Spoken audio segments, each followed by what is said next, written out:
Les raids israéliens sont de plus en plus violents sur Gaza. Désormais, ils se concentrent sur le sud de l'enclave, notamment contre les villes de Rafah et de Khan Younes, ainsi que leurs alentours. Les frappes ce matin ont visé un secteur proche de l'hôpital Nasser de Khan Younes. Dans la nuit, au moins 16 Palestiniens ont été tués à l'est de Rafah. Des bombardements qui se poursuivent en ce 104e jour de guerre, au lendemain de l'acheminement d'une aide humanitaire aux Palestiniens et de médicaments aux otages israéliens, suite à un accord trouvé par la France et le Qatar.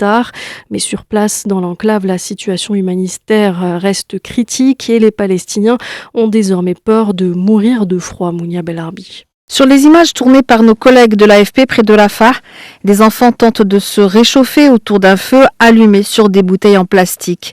Les adultes ont installé une tente de fortune, mais dans ces conditions, impossible de se réchauffer, raconte Hanin Adwan, déplacée palestinienne. Ma fille ne peut pas dormir, elle me dit toujours qu'elle a froid. Regardez comme ils dorment par terre, je n'ai rien pour les couvrir.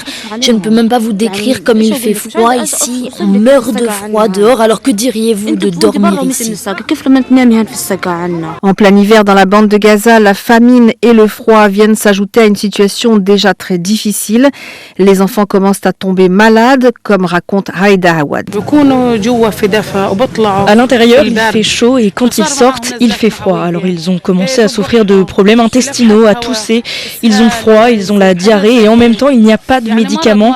Il faut marcher des kilomètres pour trouver certains médicaments et on n'est même pas sûr qu'ils soient disponibles. Un premier avion de médicaments a effectivement atterri ce mercredi en Égypte. Un deuxième est attendu dans les jours qui viennent.